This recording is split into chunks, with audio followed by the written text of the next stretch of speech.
Cindy Nelson. Welcome to Forest Escape.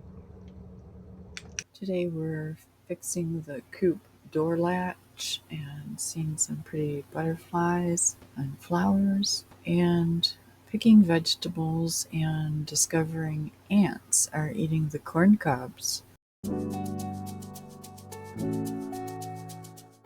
So the wild potato vine is twisted around the goldenrod. So it's a pretty little bouquet right in the front yard.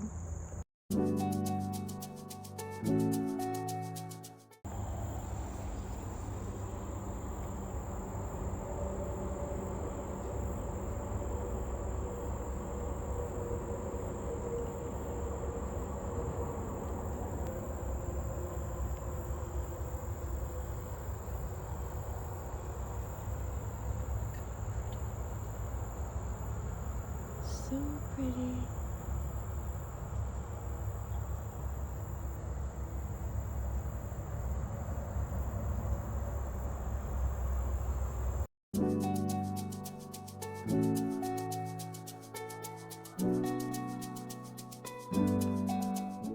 It's really nice to identify all of the nature that is around us. And this is a really pretty little butterfly, so tiny. And you don't see all the detail until the little butterfly opens all the wings. Yeah, look at that. So cool.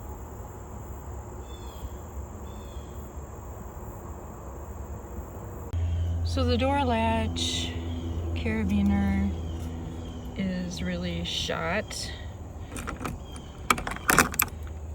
It doesn't like to close, it gets stuck, and it doesn't have as much spring as it used to, so really it's kind of worthless. So I put a new carabiner on there.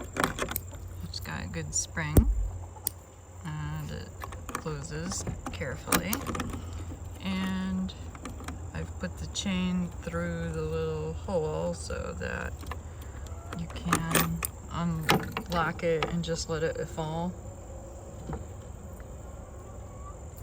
So yeah, one more thing fixed, a little thing, but it's very important for keeping the chickens safe at night, of course. I have a bunch of potatoes, but they're all really small, so I'm just gonna keep some of these and wash them up, see how they taste. And I've also got a bunch of peppers and a lot of mud. Alright, so a lot of cayenne, more to cut. I am fine with cutting them off the vine even though they're not red, but they're full size, so then new vegetables can grow. So we've got flowers, so we might as well let the plant's energy go into new vegetables. Alright, so it's warmer today than it has been, and I've been picking things out of the garden. I got potatoes and cayenne peppers, and I have discovered a bell pepper, I guess, that's a long tubular shape instead of a round one. So that's kind of weird. So anyway, discovering things that are growing finally. So a few potatoes and a tomato that's getting ripe enough that I want to bring it in the house, because if I let them ripen more, the worms or some other insect gets them. And the corn is like really stunted, not very big, and ants were trying to eat the corn.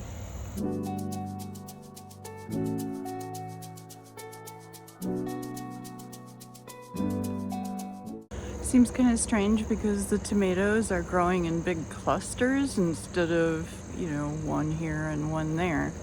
And it really seems hard on the plants because they're trying to tip over from all the weight. Plus, all of the tomatoes are smaller in size. They're not going to grow really big if they're so clustered together. So here's an example here where we have a few together. I did pick a couple so that it's not so heavy. But yeah, that's just strange. This plant is the same, all clustered together and therefore pretty small.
Be sure to like and subscribe and share with your friends. Have a great day. Bye.